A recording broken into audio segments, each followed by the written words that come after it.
तो सबसे पहले यही देखते हैं कि एजुकेशन क्या होता है। पढ़ने की प्रक्रिया जिसके माध्यम से स्किल्स, कुशलता, विलियस बनते हैं, हैबिट आती है और वैल्यू प्राप्त होती है।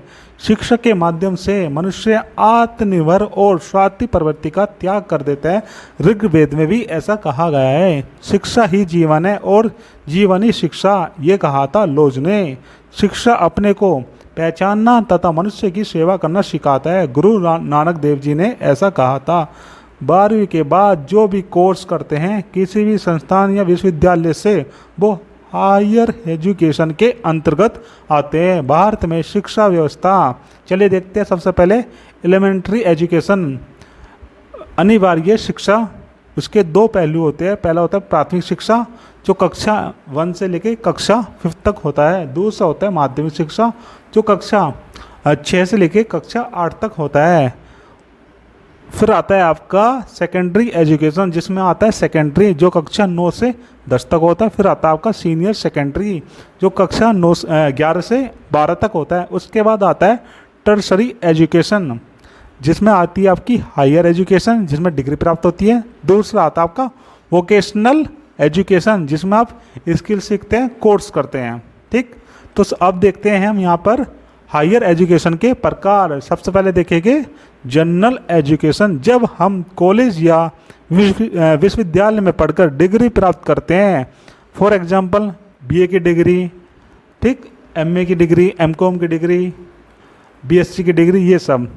प्रोफेशनल कॉलेज, माफ़ कीजिएगा, एजुकेशन, ये ग्रेजुएट स्कूल में मिलती है। फॉर एग्जांपल आपको लोग, आपके पास डिग्री है, आपने मेडिसिन में कुछ कर रखा है या आपके पास फार्मेसी का कोई डिप्लोमा है। अब देखते हैं लास्ट वोकेशनल एजुकेशन, अपनी स्किल्स को सीखने या वृद्धि करने के लिए स्कूल या कॉलेज में जब आप पढ़ने जाते हो, जब आपको ये प्राप्त होती है। जैसे आप बन गए हो हेल्थ केयर सेंटर खोल के बैठ गए, कंप्यूटर टेक्नोलॉजी में एक्सपर्ट बन गए हो, या फिर ऑफिस मैनेजमेंट में कुछ कार्य करके बैठे हो। भारत में हायर एजुकेशन सिस्टम का विकास कैसे हुआ, तो सबसे पहले हम देखते हैं वैदिक एज में। यहाँ पर हमें वेद पढ़ाए जाते थे, उपनिषद पढ़ाए जाते थे, ब्रह्मास पढ़ाते जाते थे जिसके माध्यम से हम उच्च शिक्षा प्राप्त करते थे। फिर चली गुरुकुल व्यवस्था जिसमें शिष्य जो है गुरु के आश्रम में रहकर ही शिक्षा दीक्षा लेता था।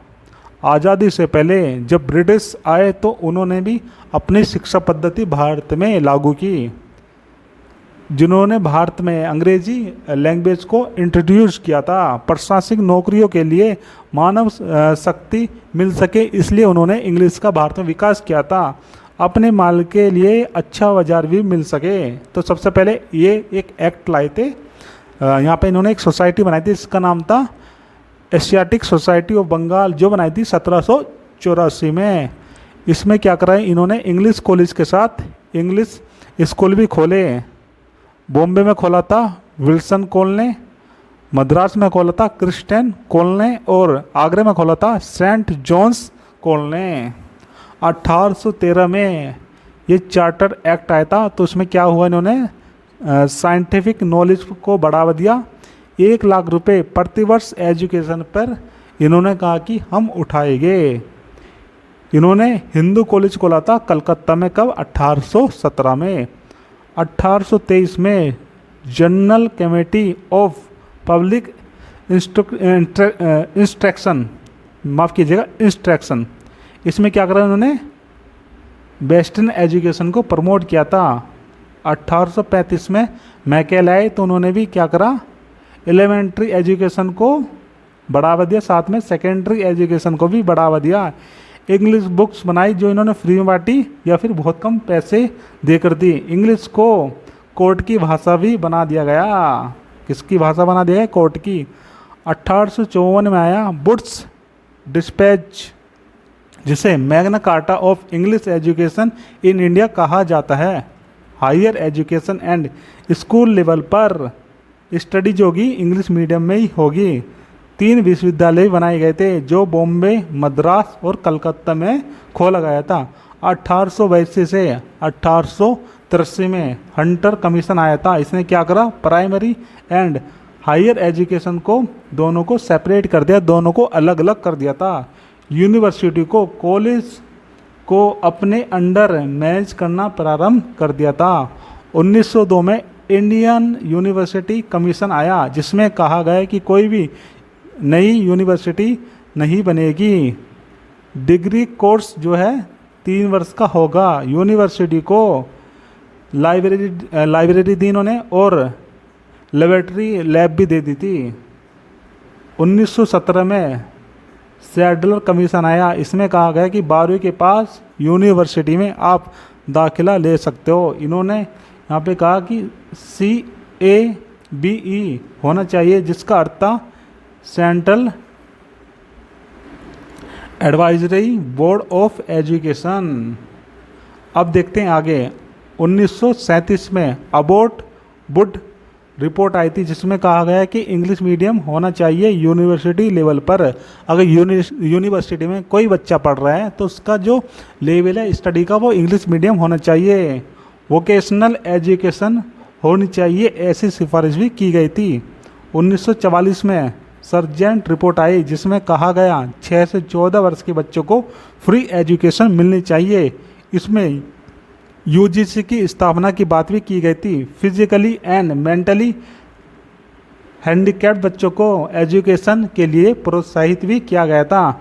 इसी के साथ दोस्तों हायर एजुकेशन में जो भी महत्वपूर्ण पहलू हो सकते थे हमने सब देखने की कोशिश करी है। अगर आपको हमारी वीडियो अच्छी लगती है तो प्लीज़ चैनल को सब्सक्राइब कर लीजिए।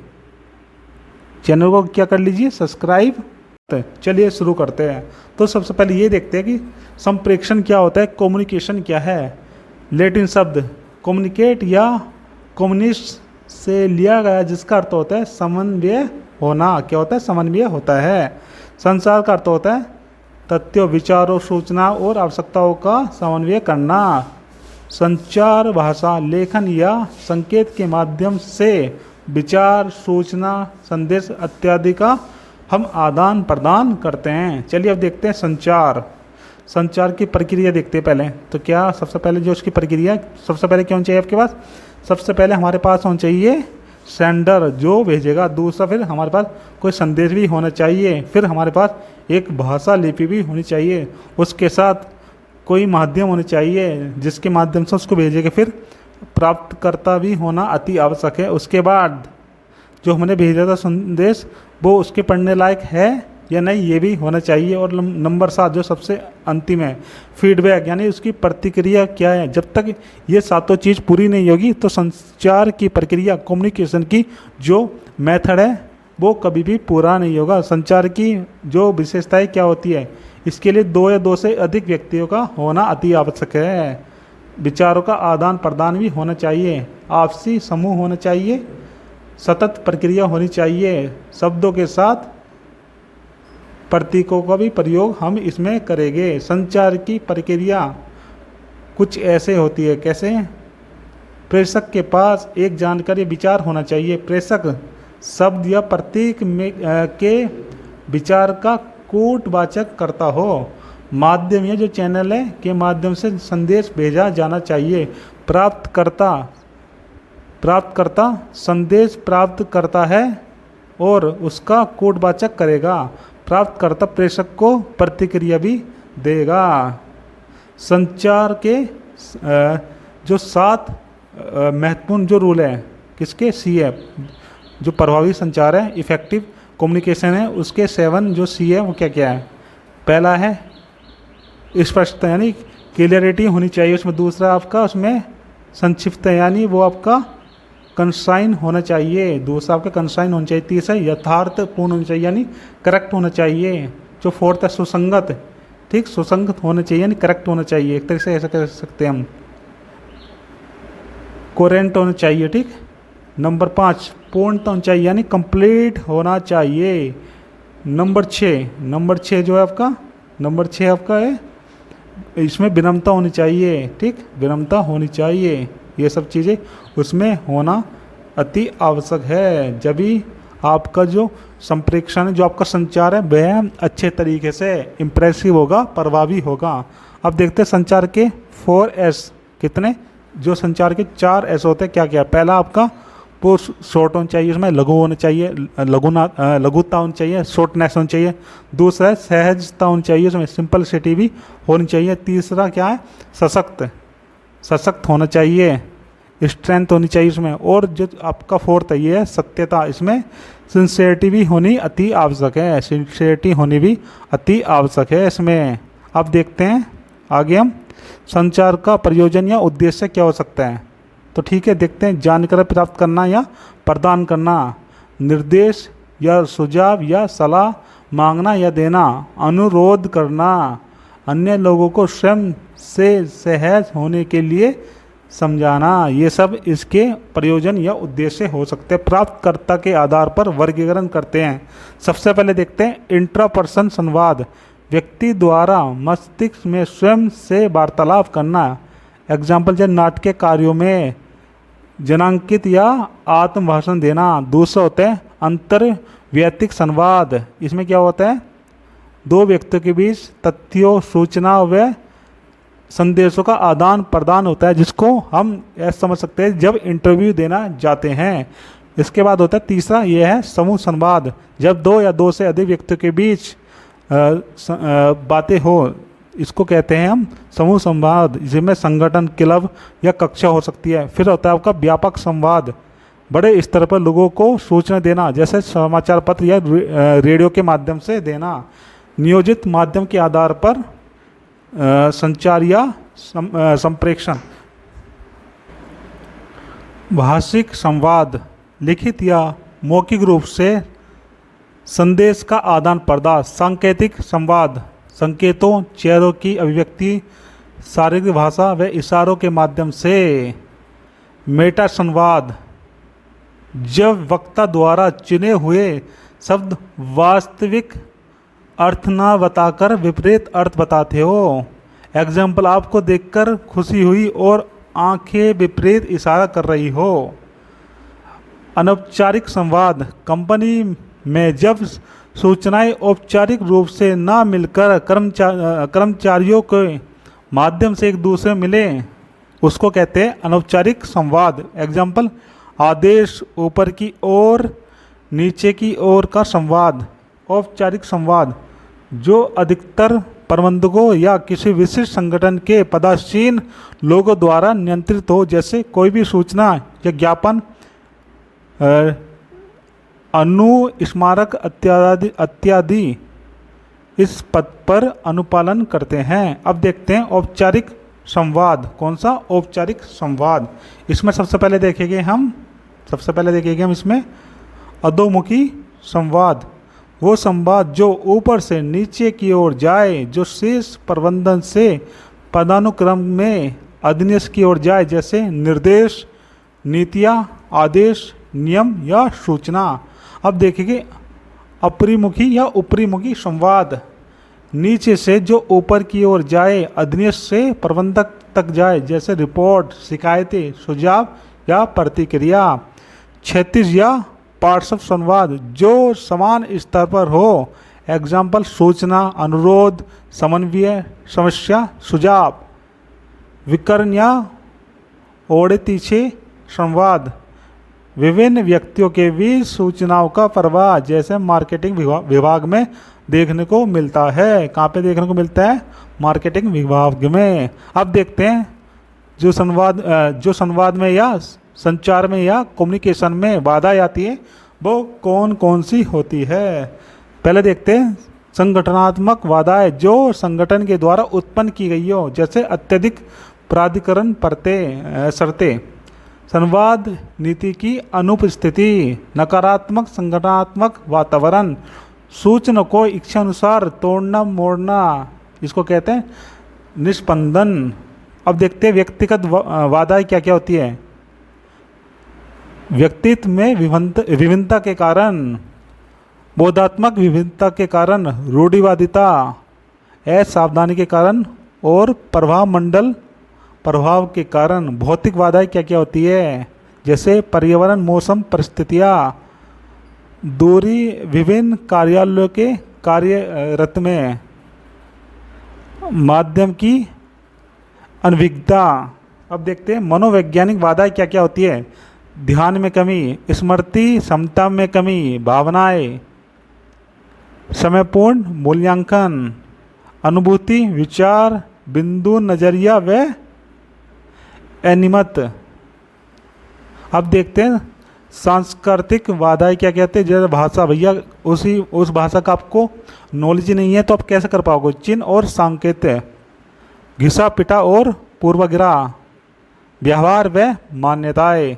तो दोस्तों इसी के साथ इस लेक्चर में हमने कम्युनिकेशन की भी सभी महत्वपूर्ण पहलू को देख लिया है।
अनुसंधान के प्रकार, वो भी परिभाषा के आधार पर। तो सबसे पहले देखेंगे मूलभूत अनुसंधान, जो उसका बेसिक होगा। किसी घटना के कार्य कारण संबंधी को निर्धारित करने के उद्देश्य से जब शोध करते हैं, किसी घटना के कार्य कारण संबंधों को निर्धारित करने के लिए जब उस उद्देश्य से हम शोध करते हैं तो उसको हम मूलभूत अनुसंधान कहते हैं। दूसरा होता है प्रयुक्त अनुसंधान, जिसको कहते हैं अप्लाइड रिसर्च। इसमें क्या करते हैं, कार्य कारण संबंधों के निर्धारित तो करते करते साथ में उनसे उत्पन्न समस्याओं का समाधान भी जानने की कोशिश हम करते हैं।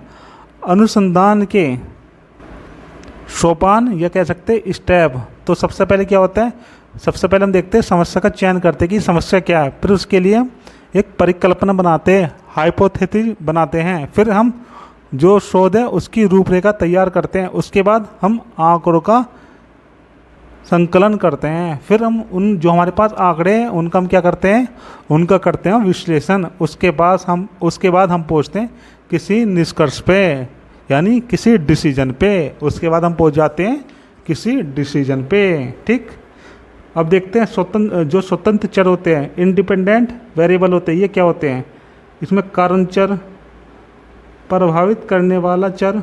एग्जाम्पल, पढ़ने का तरीका, व्यक्तित्व, प्रेरणा, आयु। दूसरा देखते हैं हम आश्रित चर, जो डिपेंडेंट वेरिएबल होता है। ये कैसा होता है, प्रभावित करने वाला चर। ठीक, जैसे छात्र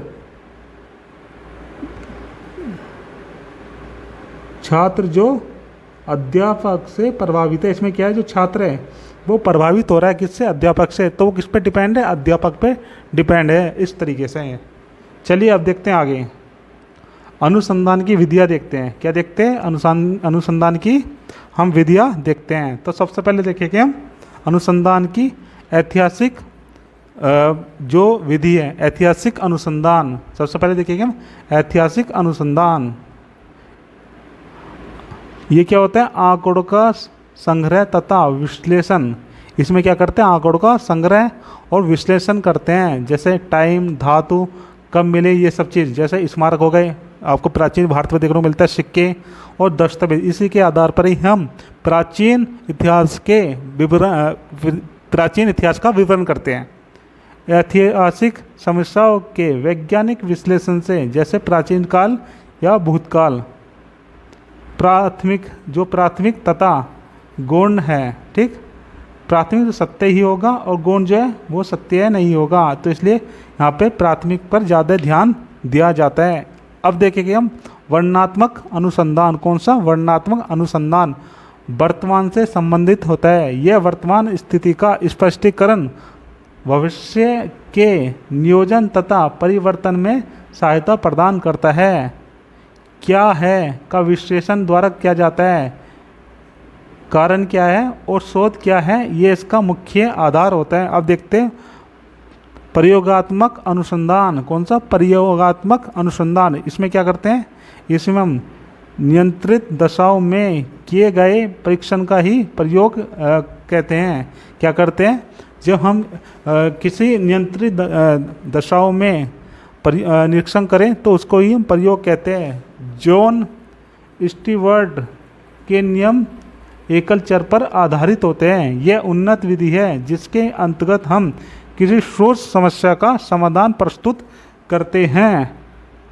जब चर प्रयोग अनुसंधान के विपरीत कार्य करते हैं तब पश्चोन्मुखी अनुसंधान यानी एक्स पोस्ट फैक्टो होता है, जिसमें क्या होता है?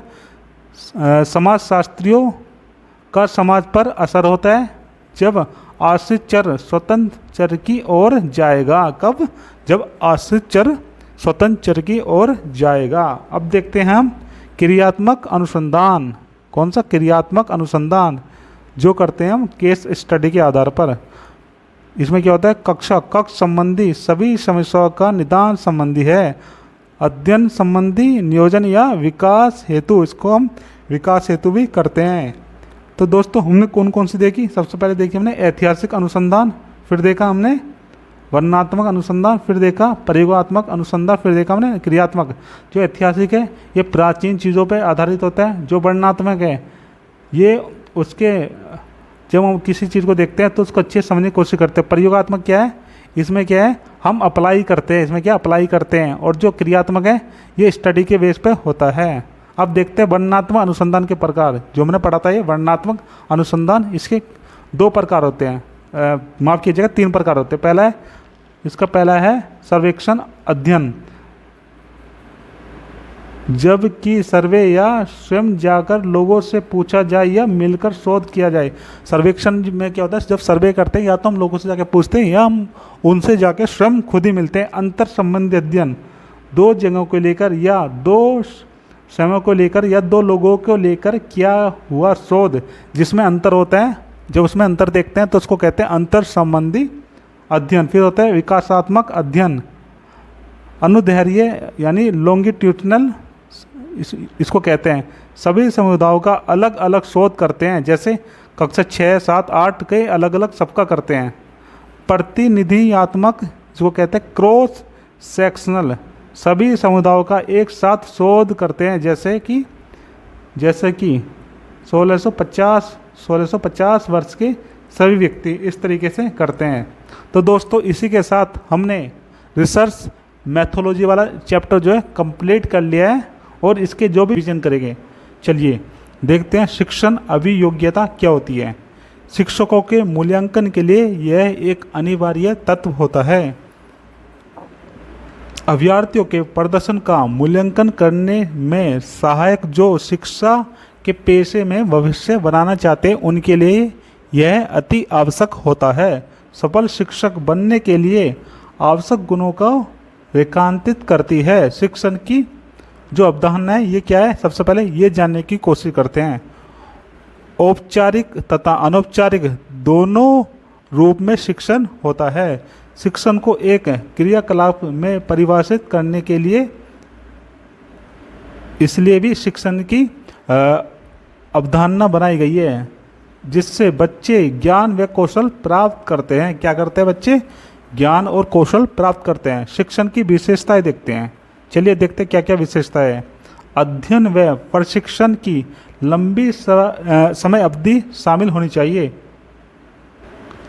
एक अच्छा वातावरण होना अनिवार्य है। एक संज्ञानात्मक प्रक्रिया के माध्यम से शिक्षण दिया जाना चाहिए। उच्च कोटि का स्वशासन होना चाहिए। एक निरंतर पेशा होना चाहिए, कला के साथ विज्ञान भी हो। इसका शिक्षण अभिगम और प्रशिक्षण से निकट का संबंध होता है। किससे? शिक्षण, अभिगम और प्रशिक्षण से निकट का संबंध होता है। यह एक प्रकार की समाज सेवा है जिसके कई स्तर होते हैं। क्या होता है? जिसके कई स्तर होते हैं। शिक्षण को प्रभावित करने वाले जो कारक होते हैं, सबसे पहले ये कि शिक्षकों की शैक्षिक योग्यता क्या है, उसने कितना ज्ञान प्राप्त करा है, वह कितना पढ़ा लिखा है। शिक्षण में अपने कार्य प्रभावी ढंग से पूरा करने हेतु पर्याप्त कुशलताओं का होना भी अति आवश्यक होता है। अनुभवी शिक्षक बच्चों के सवालों व कक्षा को बेहतर संभालते हैं। शिक्षण वातावरण बनाने में सहायक होना चाहिए। क्या होना चाहिए? होना चाहिए सहायक होना चाहिए जो शिक्षक है। शिक्षण अभिगम सामग्री क्या क्या होती है, जो शिक्षण को समझने या प्रभावी बनाने के लिए अति आवश्यक होती है, जो शिक्षक व छात्र द्वारा आसानी से खरीदा जा सके। सहायक को छात्र उन्मुख होना चाहिए और उद्देश्यों को पूरा करने के लिए व्यवस्थित रूप से चुना जाना चाहिए। अब देखते हैं शिक्षण जो शिक्षण अधिगम है, इसकी सामग्री को क्या क्या चाहिए। तो आपके पास ब्लैक बोर्ड होना चाहिए। अगर आपके पास ब्लैक बोर्ड नहीं होगा तो आप कहाँ पे लिखोगे और बच्चों को कैसे पता चलेगा? आपके पास, अगर आप भूगोल पढ़ा रहे हो तो आपके पास मानचित्र भी होना अनिवार्य है। आपके पास चार्ट होना चाहिए, आपके पास ग्लोब होना चाहिए, टेप रिकॉर्डर भी होना चाहिए, क्योंकि कुछ चीज़ें क्या है बच्चों को आपको दिखानी व सुनानी भी होगी। अब देखते हैं आगे शिक्षण की विधियाँ क्या क्या है। चलिए अब देखते हैं। पहला देखते हैं छात्र केंद्रित रणनीति। इस विधि में जो केंद्र होता है वो छात्र होता है। छात्र को देख के ही सब कार्य किए जाते हैं। चलिए देखते हैं इसमें क्या है। सबसे पहले देखते हैं ह्यूरिस्टिक विधि। यह समस्या को हल करने, उसे सीखने या खोज का दृष्टिकोण बताता है जो व्यवहारिक पद्धति का प्रयोग करता है, लेकिन तत्काल लक्ष्य तक पहुंचने के लिए यह पर्याप्त होता है। दूसरे देखते हैं नियोजित निर्देश। इसमें क्या करते हैं हम? शोध आधारित प्रणाली जिसमें छात्रों को नियंत्रित चरणों में क्रमबद्ध क्रम में सीखने के लिए मदद करती है। जैसे ये कहा था सिडनी एल प्रेशे ने। किसने कहा था? सिडनी एल प्रेशे ने। कंप्यूटर सहायता प्राप्त शिक्षण कंप्यूटर द्वारा सामग्री व सीखना चाहिए। आपके पास कंप्यूटर वाली सामग्री यानी आपके पास कंप्यूटर होना चाहिए, तो जब भी तो आप सीख पाओगे। अब देखते हैं आगे केस स्टडी, जो महत्वपूर्ण सोच, संवाद व पारस्परिक कौशल विकसित करता है, वह शक्तिशाली विधि मानी जाती है। अगर आप केस स्टडी करते हो, वाद विवाद करते हो, किसी टॉपिक पर अच्छे से डिस्कशन करते हो, तो इससे क्या होता है, आप एक तरीके से केस स्टडी करते हो और बच्चे के मस्तिष्क में ये बातें जल्दी से घुस जाती है। असाइन सेट विधि व्यक्ति या समूह दोनों स्तर तक होता, जो छात्रों के व्यक्तिगत शैक्षणिक क्षमता को प्राप्त करने में सहायक होता है, और जो समय है वो भी इसमें लिमिट होती है। क्या होता है? समय भी इसमें लिमिट होती है। अब देखते हैं दूसरी शिक्षण केंद्रित रणनीति। इसमें क्या है, जो हमारा शिक्षक है उसको ध्यान में रखकर विधियाँ बनाई जाती हैं। चलिए इसको देखते हैं। सबसे पहले व्याख्यान विधि, जिसको कहते हैं लेक्चर मेथड। इसमें शिक्षक नियोजित तथ्यों व नोट्स देगा, अच्छे सुर व शैली आदि इसमें होनी चाहिए। टीम शिक्षण, शिक्षक समूह मिलकर छात्रों को सहायता करने में सहायता करेंगे और पाठ्यक्रम जो है उसको तैयार भी करेंगे। टीवी अथवा वीडियो प्रस्तुतिकरण, ये आपका टीवी है। टीवी अथवा वीडियो प्रस्तुतिकरण, इसमें क्या है, आप यूट्यूब से दिखाओगे, ठीक है, ऑनलाइन जाओगे या कोचिंग जो भी जिस तरीके से आप कर सकते हो उस तरीके से बच्चों को बताओगे, ठीक। अब देखते हैं मिश्रित रणनीति। कौन सी? मिश्रित रणनीति। इसमें क्या होता है, समूह चर्चा होती है। छात्र व शिक्षक के बीच सोच समझ विकसित करने के लिए छात्र की क्या करते हैं इसमें, छात्र और जो छात्र होते हैं और जो स्टूडेंट का समूह होता है, दोनों मिलकर बातचीत करते हैं किसी मुद्दे पे। सिद्धांत, इसका सिद्धांत है करने सीखने का प्रोजेक्ट विधि, इसको कहते हैं करने सीखने का प्रोजेक्ट विधि। इसमें छात्र के दृष्टिकोण को पाठ्यक्रम की डिजाइन व पढ़ाई की सामग्री में महत्व दिया जाता है। विचार मंथन, किसी विशेष समस्या का समाधान या प्रासंगिकता निष्कर्ष करते हुए एक समूह बनाया जाता है। अब देखते हैं शिक्षण सहायता, जो शिक्षण में सहायता प्रदान करता है वो क्या है, श्रवण सहायता, यानी आपकी सुनने की शक्ति का प्रयोग करते हैं, जैसे रेडियो चला दिया, रिकॉर्डर चला दिया, भाषा प्रयोगशालाएं के माध्यम से। दूसरा होता है आपका दृश्य सहायता, यानी विजिबिलिटी के माध्यम से दृश्य शक्ति का प्रयोग चौकबोर्ड, सॉफ्टबोर्ड, मानचित्र, तस्वीर, फ्लैश कार्ड आदि के माध्यम से किया जाता है। अब जो सबसे बेस्ट माना जाता है, ये माना जाता है आपका दृश्य व श्रव्य सहायता, जैसे टीवी हो गया। टीवी में क्या होता है, आपको चीज़ें दिखती भी है और सुनाई भी देती है, जैसे फिल्म हो गई, फिल्म में भी ऐसी होता है, जो हीरो होता है वो डायलॉग बोलता भी है और दिखता भी है। चलिए अब देखते हैं शिक्षण अभिगम सामग्री की विशेषताएं क्या क्या है। तो सबसे पहले शिक्षण आसानी से पहुंचनी चाहिए, शिक्षण सहायता सामग्री की लेने में आसान हो, सहायक सरल हो, जो कक्षा की परिस्थिति के अनुसार फिट हो जाए। शिक्षण सहायक जो है पाठ को विद्यार्थी के लिए सुखद व रोचक बनाए। शिक्षक के समय ऊर्जा व बोध को कम नहीं होना चाहिए। शिक्षक पढ़ाने आया और वो बिल्कुल सुस्त बैठा है तो क्या मज़ा आएगा बच्चों, कुछ भी मज़ा नहीं आएगा। अब देखते हैं शिक्षण सामग्री, माफ़ कीजिएगा, शिक्षण अधिगम सामग्री के प्रकार, किसके कितने प्रकार हैं। एक है श्रवण सहायक, जिसमें आप सुन सकते हो, ठीक है। दूसरा है दृश्य सहायक, तीसरा आपका श्रवण दृश्य दोनों, ठीक। अब जो आपके ऑडियो वाले होते हैं उसमें क्या, रेडियो आता है आपका, टेप रिकॉर्डर आ जाता है, भाषा जिसमें प्रयोगशाला होता है ये आ जाता है, लिंगोफोन आ जाता है, ठीक है। स्व अध्ययन भाषा पाठ्यक्रम प्रदान करता है जिससे छात्र उचित भाषण पैटर्न सीख सकते हैं, क्या कर सकते हैं, उचित तरीके से सीख सकते हैं। दूसरा आपका दृश्य होता है जिसमें आप वीडियो देखते हैं, जैसे नक्शा हो गया, चार्ट बना लिया, ब्लैक बोर्ड हो गया, ठीक है, या फिर आप कुछ देख रहे हो जिसमें वॉइस ना हो, ऐसी चीज़। और श्रव्य दृश्य में आपके दोनों आ गए, जैसे फ्लैश कार्ड आ गया, टेलीविज़न आ गया, कंप्यूटर आ गया, ठीक, आपका यूट्यूब आ गया, ठीक, इस तरीके से। अब देखते हैं पाठ्यक्रम, ठीक है। सबसे पहले देखते हैं हम जो हमारा सिलेबस है, क्या देखते हैं, सिलेबस देखते हैं। सबसे पहले सिलेबस देखते हैं, ठीक। सिलेबस का मीनिंग क्या होता है, सबसे पहले तो ये समझते हैं, जिसमें भाषा सामग्री शिक्षण व सीखने के लिए निर्धारित की जाती है। पुस्तक बहुत सरल व स्पष्ट भाषा में होनी चाहिए। सभी निष्कर्ष की आवश्यक इसमें होनी चाहिए, जो भी निष्कर्ष निकल ले उसमें आवश्यक होने चाहिए। अच्छा पाठ्यक्रम न केवल सिखाती है बल्कि यह छात्रों को ज्ञान भी बढ़ाने में सहायक होती है। पाठ्य पुस्तकों का उपयोग करने का फ़ायदा, जो आपका सिलेबस है उसको उपयोग करने का फ़ायदा क्या होता है, छात्रों के लिए दिशा निर्देश प्रदान करता है।